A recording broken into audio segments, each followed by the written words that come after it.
Hello everyone, welcome to my YouTube channel. It's Miss Srishti and you are watching official Golden Study Plus Flow Class 12 Business Studies. So how are you guys? I hope you're fine and doing well.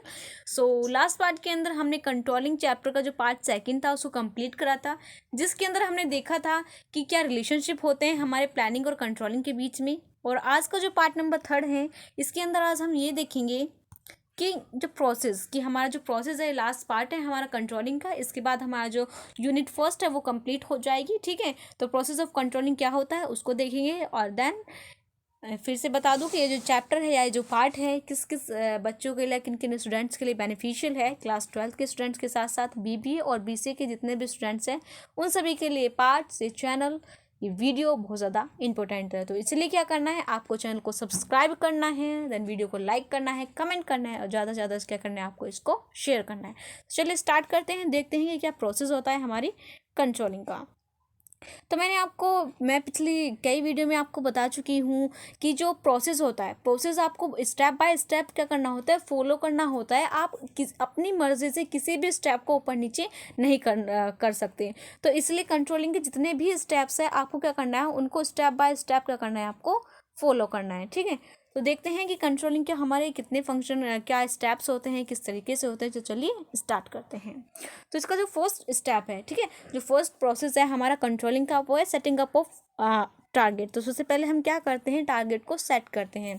तो first video के अंदर मैंने आपको clear कर दिया था कि controlling क्या होता है। तो अगर आपने पार्ट नहीं देखा है तो पहले आप उसे देखे देना, इसे देखें। तो सबसे पहले एक बार छोटा सा रिव्यू ले लेते हैं किसका, हमारी कंट्रोलिंग का।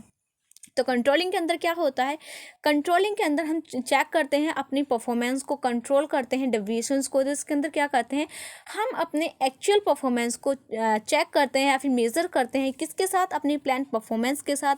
देन उसके बाद में क्या करते हैं, अपने डेविएशंस को फाइंड आउट करते हैं। क्या करते हैं, डेविएशंस को फाइंड आउट करते हैं कि भाई क्या डेविएशन रही, क्या कमी रही कि जिस वजह से हमारा जो एक्चुअल आउटपुट है वो प्लान परफॉर्मेंस के अकॉर्डिंग नहीं आ पाया। ठीक है, तो क्या करते हैं, हम डेविएशंस को फाइंड आउट करते हैं। फाइंड आउट करने के बाद क्या कर लेते हैं, करेक्टिव मेजर्स लेते हैं, ताकि इन फ्यूचर्स में वो जो डेविएशन है दोबारा से अराइज ना हो।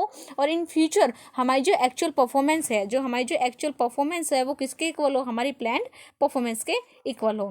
तो ये क्या होता है, हमारा कंट्रोलिंग होता है। तो इसलिए इसके अंदर फर्स्ट स्टेप क्या है, हाँ, सेटिंग अप ऑफ टारगेट या फिर standard.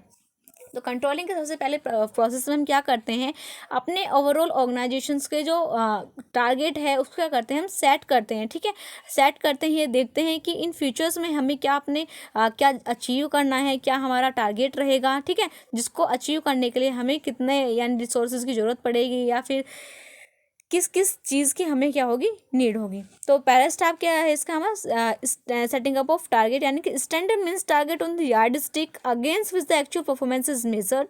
The standards become basis of comparisons and the managers instead of the following of standards. The standard must be achievable. High or very high standard must cannot be achieved or are no use. That means क्या है कि जो हमारा जो setting up जो target, यानी कि जो टारगेट को हम सेट कर रहे हैं वो टारगेट क्या होना चाहिए, हमारा अचीवेबल होना चाहिए। ऐसा नहीं है, जैसे बहुत से स्टूडेंट होते हैं क्या कर लेते हैं, अपना टाइम टेबल बनाते हैं और टाइम टेबल पहले दिन ही ऐसा बना लेते हैं कि वो उनसे फॉलो ही नहीं होता। तो आपको क्या करना है, सबसे पहले अपने टारगेट को सेट करना है और टारगेट इस तरीके से सेट करना है ताकि आप उसको क्या कर पाओ, अचीव कर पाओ। ठीक है, तो ये क्या हो गया हमारा setting up of target. Mainly जो ऑर्गेनाइजेशन के अंदर जो हमारा जो टारगेट सेट किया जाता है वो न्यूमेरिकल टर्म के अंदर क्या कर जाता है, उसको सेट किया जाता है, न्यूमेरिकली सेट कर जाता है कि हमें स्टैंडर्ड सेल हो गई हमारी कितनी 20 लाख की सेल हो गई, स्टैंडर्ड प्रॉफिट क्या हो गया हमारा 4 लाख का होगा, जो रिडक्शन इन कॉस्ट क्या हो गया हमारी 5% होगी। ठीक है, तो ये क्या होगा, हमारा स्टैंडर्ड होगा कि भाई इस स्टैंडर्ड के अकॉर्डिंग हमें क्या करना है, अपने वर्क करना है और अपने टारगेट को अचीव करना है। अब देखते हैं इसका सेकंड स्टेप क्या है, हमारा मेजरिंग परफॉर्मेंस। अब हमने क्या कर लिया, अपने टारगेट को सेट कर लिया। सेट करने के बाद अब हम क्या करेंगे, अपनी परफॉर्मेंस को मेज़र करेंगे। क्या करेंगे, हम इसको परफॉर्मेंस को मेज़र करेंगे, न्यूमेरिकल टर्म में ही मेज़र करेंगे। ये देखेंगे कि हमने जो टारगेट सेट किया है वो एज़ पर द प्लान हमारा मेजर यानी कंप्लीट हुआ है या नहीं हुआ है। तो after setting up of standards the performance of the employees is measured by evaluating the actual work done by the employees. ठीक है, तो अब क्या करेंगे, हम अपनी परफॉर्मेंस को मेजर करेंगे। हमेशा याद रखना कि आप अपनी परफॉर्मेंस को कब मेजर कर पाओगे, जब एम्प्लॉयज़ के द्वारा वो क्या है, उसके ऊपर कुछ एफर्ट्स डाले गए होंगे या फिर उससे कुछ उसके ऊपर कुछ वर्क होगा। ठीक है, जैसे कि आपने क्या कर लिया, आपने अपना टाइम टेबल बना लिया, टाइम टेबल बनाकर छोड़ दिया, आपने उसको फॉलो नहीं किया, फिर उसके कंप्लीट करने के, उसको फॉलो करने के लिए आपने एक भी एफर्ट नहीं लगाया। तो अगर आपने एफर्ट्स ही नहीं लगाए, आपने उसके ऊपर कुछ वर्क ही नहीं किया, तो आप क्या मेजर करोगे? ठीक है, क्या देखोगे कि आपने कितने चैप्टर कवर करे या नहीं करे? जब आपने कोशिश ही नहीं करी तो बिना कोशिश के कुछ अचीव नहीं होगा। तो इसी तरह से क्या करें, सबसे पहले हमने अपने टारगेट को सेट करा, टारगेट को सेट करने के बाद हम उसको मेजर करेंगे, देखेंगे कि हमने जो टारगेट सेट करा और एम्प्लॉयज़ के द्वारा वो वर्क हुआ है या नहीं हुआ है। मेनली ऑर्गेनाइजेशंस के अंदर जो टारगेट को हम मेजर्स करते हैं वो दो एस्पेक्ट में, यानी कि दो तरीके से मेजर करते हैं। एक तो होता है हमारा क्वालिटेटिव, सेकंड होता है हमारा क्वांटिटेटिव।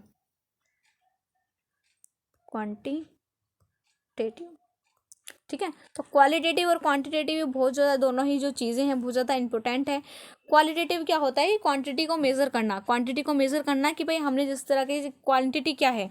ठीक है, क्वांटिटी, सॉरी ये क्वालिटेटिव है, यस। तो सबसे पहले क्या करेंगे, हम अपनी क्वांटिटी को मेजर करेंगे। जैसे कि मैंने प्रीवियस वीडियो के अंदर आपको एक एग्जांपल दिया था कि 1 मंथ में हमें क्या करना, 1 मंथ में हमने टारगेट को सेट किया था कि हमें क्या करनी है, अपनी जो 2000 यूनिट्स है हमको क्या करना है, हमको प्रोड्यूस करना है।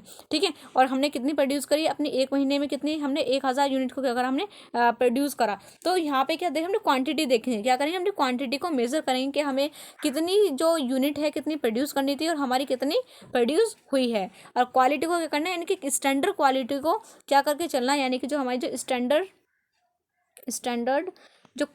हमारी जो क्वालिटी है उसे क्या करना, मेंटेन करना, ताकि हमारे जो प्रोडक्ट जो हम बना रहे हैं उसकी क्या हो, एक क्वालिटी भी अच्छी हो। स्टैंडर्ड वे में हम अपने प्रोडक्ट को क्या करना, प्रोड्यूस करना, उसको मेज़र करना, देखना कि जो हमारा जो वर्क है, ठीक है, जो एम्प्लॉयज़ ने, हमने जो अपने स्टैंडर्ड को अपने जो टारगेट को सेट किया था उसको अचीव करने के लिए हमारे एम्प्लॉयज़ ने एफर्ट्स डाले हैं या नहीं डाले हैं, और एक्चुअली में उन्होंने उसको अचीव करने के लिए कितना वर्क किया है। तो उसको क्या करना, मेज़र करना।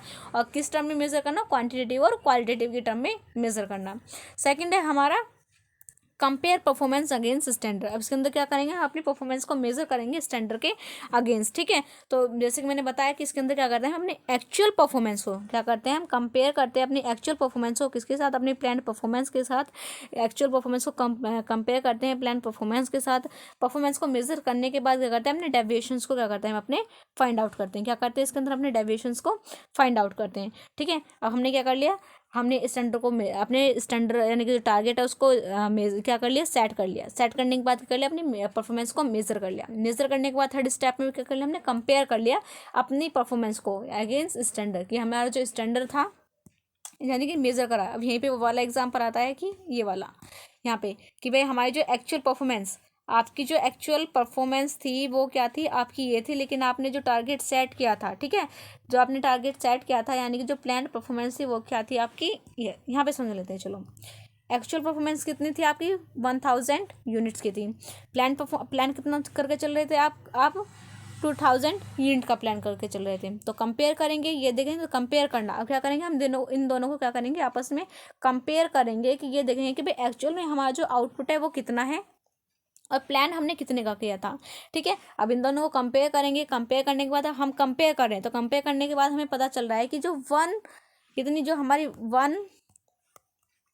1000 यूनिट्स हैं वो क्या हमारी प्रोड्यूस नहीं हुई। तो प्रोड्यूस नहीं, तो इसका मतलब क्या है, इस प्लान के अंदर क्या है, इस परफॉर्मेंस के अंदर क्या है, हमारा एक डेविएशन है। क्या है, एक हमारा डेविएशन है। तो अब हम क्या करेंगे, इस डेविएशन को फाइंड आउट करेंगे। अब ये देखेंगे कि भाई ये जो डेविएशन है किस वजह से है, किस कारण हमारा जो टारगेट है ये हमारा अचीव नहीं हो पाया है। तो इसके लिए क्या करते हैं, अपनी परफॉर्मेंस को कंपेयर करते हैं, फाइंड आउट करते हैं कि भाई हमारा जो टारगेट है किस वजह से अचीव नहीं हो पाया। ठीक है, तो ये हो गया देन इसके बाद लास्ट इसका जो फोर्थ स्टेप है, उसके बाद क्या करेंगे, हम एनालाइज करेंगे अपने डेविएशन को। डेविएशन को क्या करेंगे, हम एनालाइज करेंगे, ये देखेंगे कि भाई हमारे जो डेविएशन आया है, कि हमारा जो एक्चुअल परफॉर्मेंस और प्लान परफॉर्मेंस में जो डेविएशन आया वो किस वजह से आया। अगर हमारा जो डेविएशन मेजर है, कि अगर हमारा जो डेविएशन बड़ा है, तो उसको क्या करेंगे, हम उसको नॉलेज के अंदर डालेंगे। किसकी नॉलेज के अंदर डालेंगे, तो उस जो मेजर डेविएशन है, ठीक है, जो हमारा मेजर डेविएशंस है उसको हम क्या करेंगे, टॉप लेवल मैनेजमेंट की नॉलेज के अंदर डालेंगे कि भाई हमारे टारगेट के अंदर ये डेविएशन आया, बहुत ज़्यादा बड़ा टारगेट, बहुत ज़्यादा बड़ा डेविएशन है, ताकि वो टाइमली क्या करे, टाइमली एक एक्शन ले ले, टाइमली एक एक्शन ले ले, ताकि उस डेविएशन क्या कर पाए, वो कंट्रोल कर पाए या फिर करेक्ट कर पाए। ठीक है, अब इसके अंदर कुछ टेक्निक्स दी गई हुई हैं कि किस तरह से हमें अपने डेविएशंस को एनालाइज करना है। तो इसके अंदर हमें 2 टेक्निक दी गई है। जो पहली टेक्निक क्या है, हमारी क्रिटिकल पॉइंट कंट्रोल, सेकंड क्या है, हमारी मैनेजमेंट बाय एक्सेप्शन। तो क्रिटिकल पॉइंट कंट्रोल के अंदर मेनली क्या होते हैं, हमारा फोकस होता है, यानी की एरियाज पे क्या ऊपर, जो क्रिटिकल पॉइंट कंट्रोल के अंदर क्या करता है, की एरियाज के ऊपर क्या करता है, फोकस करता है। अब इसको भी समझ लेते हैं कि हमारा जो critical point control, sorry critical point control होता क्या है। तो क्रिटिकल पॉइंट कंट्रोल क्या होता है, ये हमारा की एरियाज होता है। की एरियाज का मतलब होता है जिसके ऊपर फोकस करने की हमें बहुत ज़्यादा नीड है। ठीक है, इसके अंदर हमारे मेनली वो डेविएशंस आते हैं जो हमारी वूल ऑर्गेनाइजेशंस के ऊपर क्या डाल रहे हैं, इम्पैक्ट डाल रहे हैं। ठीक है, इम्पैक्ट डाल रहे हैं। मान लेते हैं कि भाई आपकी जो, अब जैसे कि यहाँ पे एक एग्जांपल ले लेते हैं कि भाई एक तो एग्जांपल ये है कि आपने जो अपने जो टारगेट सेट किया था, आपने सेट किया था कि जो आपको प्रॉफिट होगा, क्या होगा, आपको जो प्रॉफिट होगा इस मंथ, वो कितने का होगा, आपको मान लेते हैं 5 लाख का होगा। कितने का होगा, 5 लाख का होगा। लेकिन आपको इन रियल, यानी कि एक्चुअली में आपको कितना प्रॉफिट हुआ, वो आपको हुआ है 4 लाख का। कितने का एक्चुअली में आपको कितना प्रॉफिट हुआ है, 4 लाख का। एक चीज़ तो ये हो गई। ठीक है, और दूसरी चीज़ क्या हो गई भाई, कि आपकी जो रॉ मटेरियल की जो कॉस्ट है, क्या आपकी जो रॉ मटेरियल की जो कॉस्ट है वो आपकी इंक्रीज हो गई है, कितने से, यानी कि 15 रुपीज़ से। ठीक है, कितने, 15 रुपीज़ से आपकी जो रॉ मटेरियल की जो कॉस्ट है वो क्या हो गई है, इंक्रीज हो गई है। तो अब आपको ये देखना है कि आपको ये देखना है कि इन दोनों में से कौन सा मेजर डेविएशन है। ठीक है, एक तो पहला डेविएशन क्या हो गया आपका, ये हो गया कि भाई आपकी जो सेल है, यानी आपको जो प्रॉफिट है वो आपको कितने का आप सोच के चल रहे थे कि इस महीने आपको 5 लाख का प्रॉफिट होगा, लेकिन आपको एक्चुअली में हुआ कितना, 4 लाख का प्रॉफिट हुआ। ठीक है, एक तो डेविएशन से हो गया। सेकंड डेविएशन क्या हो गया आपका, सेकंड डेविएशन ये होगा कि आपकी जो रॉ मटेरियल की जो कॉस्ट है वो 15 रुपये से क्या हो गई है, बढ़ गई है। तो अब आपको इसके अंदर क्रिटिकल पॉइंट कंट्रोल करना है, यानी क्रिटिकली क्या करना है, आपको एनालाइज करना है, ये देखना है कि इन दोनों डेविएशंस में कौन सा डेविएशन बड़ा है, कौन सा डेविएशन क्या है आपका बड़ा है। तो उसको एनालाइज करने के लिए अगर जोन सा भी डेविएशन बड़ा है तो आपको क्या करना है, उसको नॉलेज के अंदर डालना है। किसकी नॉलेज के अंदर डालना है, टॉप लेवल मैनेजमेंट की। ठीक है, आपको क्या करना है, तुरंत ही टॉप लेवल मैनेजमेंट को बताना होगा, उसको उसकी नॉलेज के अंदर डालना होगा कि भाई ये इस तरह के डेविएशंस आए और ये जो डेविएशन है बहुत ज़्यादा बड़ा है, ताकि वो टाइमली क्या ले सके, करेक्ट डिसीजन ले सके, ताकि वो उस डेविएशन को ठीक कर पाए और इन फ्यूचर्स उससे इस डेविएशन से रिलेटेड कोई प्रॉब्लम फेस करनी ना पड़े। ठीक है, अब यहाँ पे 2 डेविएशन है, तो अब आप मेरे को कमेंट सेक्शन के अंदर ये बताओ अभी वीडियो को पॉज करके कि इन दोनों डेविएशन के अंदर कौन सा डेविएशन बड़ा है। अब आपको लग रहा होगा कि एक तो 4 लाख, यानी कि यहाँ पे आपको देख रहा होगा कि यहाँ पे 1 लाख का, कितने का, 1 लाख का क्या हो, उसको लॉस हुआ है, ऑर्गेनाइजेशन को 1 महीने में 1 लाख का लॉस हुआ है। एक तो ये डेविएशन होगा। दूसरा क्या होगा, वो उसको 15 रुपये से जो उसकी रॉ मटेरियल की कॉस्ट है क्या हो गई, वो इंक्रीज हो गई। तो अब आप सोच रहे हो कि जो मेजर डेविएशन क्या है, वो ये वाला है। ठीक है, आपको लग रहा होगा कि जो मेजर डेविएशन किस चीज़ का है, 1 लाख रुपए का, जो 1 लाख रुपए यानी कि जो कीमत है बहुत ज़्यादा है, और कहाँ पे 1 लाख और कहाँ पे 15 रुपये। तो ऐसा नहीं है, मेजर डेविएशन ये नहीं है। मेजर डेविएशन क्या है, मेजर डेविएशन आपका ये बिल्कुल भी नहीं है। अब बिल्कुल भी क्यों नहीं है, चलिए इस चीज़ को अंडरस्टैंड करते हैं। जी हाँ, तो रॉ मटेरियल देखो, आपने सिर्फ 1 महीने का टारगेट को सेट किया था कि 1 महीने में आपको 5 लाख का प्रॉफिट होगा, लेकिन इन रियल में कितना हुआ, आपको 1 लाख का, सिर्फ 4 लाख का प्रॉफिट हुआ। 1 लाख का जो है डेविएशन रहा, 1 लाख का आपको क्या हुआ, लॉस हुआ। ठीक है, तो इन फ्यूचर यानी कि जब सेकंड मंथ जब अपने टारगेट को सेट करोगे, ठीक है, तो आप दूसरा टारगेट सेट करोगे, आप दूसरे ये सेट करोगे इन सेकंड मंथ में आपको कितना जो प्रॉफिट है वो मैक्सिमम अर्न करना है, ठीक है। तो वो इतना मेजर नहीं, क्योंकि वो जो टारगेट है वो दोबारा से सेट हो जाएगा। लेकिन रॉ मटेरियल की कॉस्ट आपकी ध्यान में रखो, आपकी किस चीज़ की कॉस्ट बढ़ी है, रॉ मटेरियल की कॉस्ट बढ़ी है। और जब तक आपकी ऑर्गेनाइजेशन रहेगी, जब तक वो सर्वाइव करेगी, तब तक क्या आपको अपने प्रोडक्ट को बनाने के लिए, तैयार करने के लिए किसकी नीड होगी, आपको रॉ मटेरियल की नीड होगी।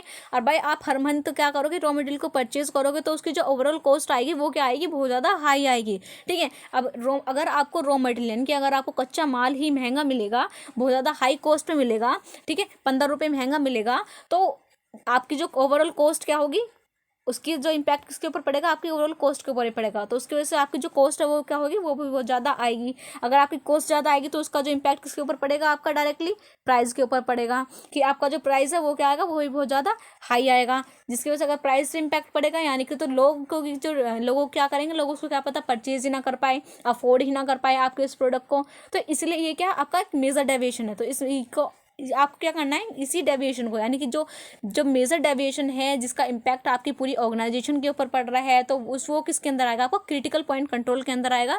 तो उस मेजर को आपको तुरंत ही टॉप लेवल मैनेजमेंट की नॉलेज के अंदर डालना है, ताकि वो टाइमली क्या ले सके, एक्शन ले सके, उसको कंट्रोल कर सके, ताकि इन फ्यूचर्स उस डेविएशन से रिलेटेड कोई भी प्रॉब्लम राइज ना हो, ठीक है। तो ये क्या हो गया, हमारा क्रिटिकल पॉइंट कंट्रोल होगा। होपफुली आपको अच्छे से समझ में आया होगा कि क्रिटिकल पॉइंट कंट्रोल होता क्या है, ठीक है। तो इसका जो सेकंड डेविएशन या फिर सेकंड टेक्निक क्या है इसकी, बाय मैनेजमेंट बाय एक्सेप्शन। तो मैनेजमेंट बाय एक्सेप्शन के अंदर क्या है, it means a managers who tries to control. Management by exception के अंदर यही है कि अगर आप सब कुछ कंट्रोल करने की कोशिश करोगे तो आप कुछ भी कंट्रोल नहीं कर पाओगे। तो उसी तरह से क्या होता है, मैनेजर्स के साथ होता है। तो मैनेजर्स को क्या करना होता है, कुछ स्पेसिफिक रेंज के जो कुछ डेविएशंस होते हैं उन्हीं के ऊपर अपना फोकस करना होता है। जो फालतू के डेविएशंस होते हैं, यानी कि जो माइनर डेविएशंस होते हैं, होते हैं, उनको क्या करना होता है, उसको इग्नोर करना होता है। तो मैनेजर बाय एक्सेप्शन के अंदर क्या होगा, तो मैनेजर्स है सिर्फ उन्हीं डेविएशंस के ऊपर फोकस करेगा, ठीक है, जिनका जो इम्पैक्ट है या फिर जिनका जो इम्पैक्ट है उसकी ऑर्गेनाइजेशन के ऊपर आ रहा है, ठीक है। तो मैनेजर्स क्या करेगा, सिर्फ अपनी जो एनर्जी या फिर अपने जो टाइम है सिर्फ उन्हीं डेविएशंस को देगा जिन डेविएशंस का हमारी ऑर्गेनाइजेशन के ऊपर इम्पैक्ट पड़ रहा है, ताकि वो उनका सॉल्यूशन क्या वो क्या कर पाए, फाइंड आउट कर पाए। जो माइनर डेविएशंस उनको क्या कर देगा, वो इग्नोर कर पाएगा, जिससे उसका टाइम भी सेव होगा और उसकी जो एनर्जी है वो भी सेव हो गई। देन फिफ्थ क्या है हमारा, अब हमने क्या कर लिया, अब हमने मेजर कर लिया, किसको, अपने एनालाइज कर लिया, अपने डेविएशंस को एनालाइज करने के बाद हमने देख लिया कि भाई हमारे ऑर्गेनाइजेशन के अंदर क्या डेविएशन आ रहे हैं। अब उन डेविएशन को ठीक करने के लिए क्या लेंगे, हम करेक्टिव मेजर्स लेंगे, ठीक है, यानी कि एक राइट डिसीजंस लेंगे, एक डिसाइड करेंगे किस तरह से हम अपने डेविएशन को क्या कर सकते हैं, ठीक कर सकते हैं, ताकि हमारा जो एक्चुअल परफॉर्मेंस है वो मैच कर जाए किससे, हमारी प्लान परफॉर्मेंस से, ठीक है।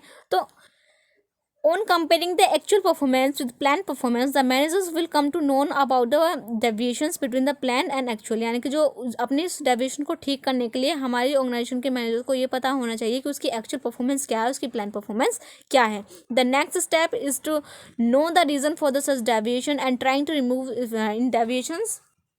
यानी वो क्या करेगा, जानने की कोशिश करेगा कि डेविएशन किस वजह से आया और डेविएशन को क्या करेगा, वो ठीक करेगा, ताकि इन फ्यूचर में उन डेविएशन से रिलेटेड कोई भी प्रॉब्लम उसको फेस ना करनी हो। तो करेक्टिव मेजर्स ले लिया, करेक्टिव मेजर्स के बाद अब क्या होगा, हमारा लास्ट स्टेप बचा वो हो गया हमारा फीडबैक इन कंट्रोलिंग। अब क्या करेंगे, फीडबैक देंगे कंट्रोलिंग के अंदर। फीडबैक के अंदर मेनली क्या होता है, इसके अंदर हम लिस्ट को प्रिपेयर करते हैं। जब लिस्ट को प्रिपेयर करते हैं तो उसके अंदर हम उस रीजन्स को भी देते हैं, डेविएशंस का जो रीज़न होता है, ठीक है, उसको भी हम उसको शो करते हैं, ताकि इन फ्यूचर्स अगर हम अपनी पास्ट परफॉर्मेंस को देख के अगर इन फ्यूचर अगर कोई हम डेविएशन यानी कोई प्लान कर रहे हैं, ठीक है, किसी भी टारगेट को सेट कर रहे हैं, तो वो डेविएशन दोबारा से अराइज ना हो और हमें पता हो कि पिछले साल हमें इस तरह का जो डेविएशन है वो हमारी परफॉर्मेंस के बीच में आया था, जिसकी वजह से हमारी जो परफॉर्मेंस है वो मैच नहीं कर पा रही थी, ठीक है। तो उस डेविएशन को क्या करना, उसको ध्यान में रखना, ताकि और ध्यान में रखना और उसी के अकॉर्डिंग क्या करना, अपनी परफॉर्मेंस को मेजर करना या फिर उसको सेट करना, ताकि इन फ्यूचर इससे रिलेटेड कोई भी जो डेविएशंस है वो हमें देखने को ना मिले। तो ये क्या हो गया हमारा फीडबैक, ठीक है। The controlling function does not and by the taking corrective actions. यानी कंट्रोलिंग फंक्शन का एंड नहीं होता करेक्ट एक्शंस को लेने के बाद, ठीक है। ये क्या हमारा कंटिन्यूस प्रोसेस है। After suggesting the corrective measures of feedback report is prepare, यानी कि टेकिंग करेक्टिव मेजर्स ले लेते हैं। उसके बाद क्या बनते हैं, हमारी फीडबैक रिपोर्ट बनती है। जो फीडबैक रिपोर्ट होती है वो रेफर की जाती है, यानी कि list of reasons for deviations, जिसमें मैंने आपको बताया कि एक लिस्ट होती है जिसके अंदर हमारे सारे डेविएशंस लिखे होते हैं कि भाई हमारी किस तरह की परफॉर्मेंस रही, किस तरह के डेविएशंस आए और किस तरह की इनएफिशिएंसी रही हमारी ऑर्गेनाइजेशंस के बीच में, ठीक है, ऑर्गेनाइजेशन के अंदर, जिसकी वजह से हमारा जो टारगेट है वो अचीव नहीं हो पाया। तो ये था हमारा फीडबैक इन कंट्रोलिंग। तो होपफुली गाइज ये जो कुछ स्टेप्स थे आपको समझ में आए होंगे। तो जो कंट्रोलिंग फंक्शन है वो क्या है हमारा, ये कंटिन्यूस प्रोसेस है, नेवर एंडिंग प्रोसेस है, ऑनगोइंग प्रोसेस है। अब यहाँ पे फीडबैक इन कंट्रोलिंग हो गया। तो अब इससे पहले हमने क्या करा, अपने टारगेट को क्या करा, सेट करा। सेट करने के बाद अपनी परफॉर्मेंस को मेजर करा, ये देखा कि एम्प्लॉयज़ जो हैं as per the plan work को कर रहे हैं या नहीं कर रहे हैं, कितना वर्क उनके द्वारा किया गया है। उसके बाद क्या करा, हमने कंपेयर करा अपनी एक्चुअल परफॉर्मेंस को किसके साथ, हमने प्लान परफॉर्मेंस के साथ कंपेयर करा। कंपेयर करने के बाद हमने क्या करा, उसके अंदर फाइंड करा किसको, हमने अपने डेविएशंस को देखा। डेविएशन को फाइंड करने के बाद हमने उसको एनालाइज करा कि किस तरह से डेविएशन आया, कौन सा डेविएशन हमारा क्रिटिकल पॉइंट कंट्रोल के अंदर आता है, कौन सा जो डेविएशन है वो हमारा मैनेजमेंट एक्सेप्शन के अंदर आता है, यानी किस डेविएशन के ऊपर हमें ज़्यादा ध्यान देने की जरूरत है और किस डेविएशन को हमें कम ध्यान देने की जरूरत है। तो उसको हमने एनालाइज करा। एनालाइज करने के बाद क्या करा, हमने टेकिंग करेक्टिव मेजर, यानी कि हमने एक सही डिसीजन लिया ताकि हम उसको क्या कर पाएँ, यानी कि उस डेविएशन को क्या कर पाएँ, रिमूव कर पाएँ, उसको कंट्रोल कर पाएँ और अपनी परफॉर्मेंस को क्या कर पाएँ, मैच कर पाएँ किसके साथ, अपने प्लान्ड परफॉर्मेंस के साथ। उसके बाद क्या करा, हमने फीडबैक देखा। फीडबैक के अंदर क्या देखा हमने, फीडबैक के अंदर हमने एक फीडबैक दिया, यानी कि अपनी एक जो लिस्ट है उसका एक रिपोर्ट है उसको तैयार करा। तैयार करने के बाद उसके अंदर हमने उसको शो करा कि किस तरह से हमारे जो डेविएशंस है वो आए थे और किन कारणों की वजह से हमारी जो परफॉर्मेंस है वो मैच नहीं कर पा रही थी किसके साथ, हमारी प्लान परफॉर्मेंस के साथ। ठीक है, सो होपफुली गाइज आपको ये जो प्रोसेस है अच्छे से समझ में आ गया होगा। लेकिन अगर आपको भी कोई भी ऐसा पॉइंट रह गया है जो आपको अच्छे से क्लियर नहीं है तो या तो आप वीडियो का रिकैप ले सकते हैं या फिर आप जो आपकी जो कुछ प्रॉब्लम है वो आप कमेंट सेक्शन के अंदर नोट डाउन जरूर कर दें ताकि मुझे पता चल जाए कि आपको क्या प्रॉब्लम है और आपकी जो प्रॉब्लम है उसको मैं सॉल्व कर पाऊँ। और लास्ट में सिर्फ मैं यही कहना चाहूँगी कि अगर आप अपना जो फीडबैक है या फिर अगर आप जो आपको जो मेरी वीडियोज़ है वो कैसी लग रही है वो आप मेरे साथ शेयर नहीं करेंगे तो फाइनली गाइज मेरे को सच में बता रही मेरे को कुछ पता नहीं चलेगा कि मेरा जो बनाए हुए कंटेंट है या फिर जो वीडियो है वो आपके लिए बेनिफिशियल है या नहीं है। तो ये इस चीज़ के लिए बताने के लिए कमेंट सेक्शन आपके लिए हमेशा ओपन है। सो प्लीज़ गाइज अपना जो कमेंट है, आपका जो फीडबैक है वो मुझसे मेरे साथ ज़रूर शेयर कर ले ताकि मुझे पता चले कि मेरी जो वीडियोस हैं वो आपके लिए हेल्पफुल हैं या नहीं है। अगर आपको वीडियोस अच्छी लग रही है तो लाइक करें। देन अगर आप मेरे लिए कोई सजेशन है आपके लिए, ठीक है, अगर आपको ऐसा लगता है कि मैं और अच्छे से कंटेंट बनाऊं या फिर और कुछ जो वीडियोस हैं वो लेके आऊं, सो कमेंट सेक्शन के अंदर जरूर नोट डाउन करें। So thank you very much everyone for watching this video. If you new on my channel so don't forget to like, comment and share this video with your friends and colleagues. Bye bye. See you soon in the next video.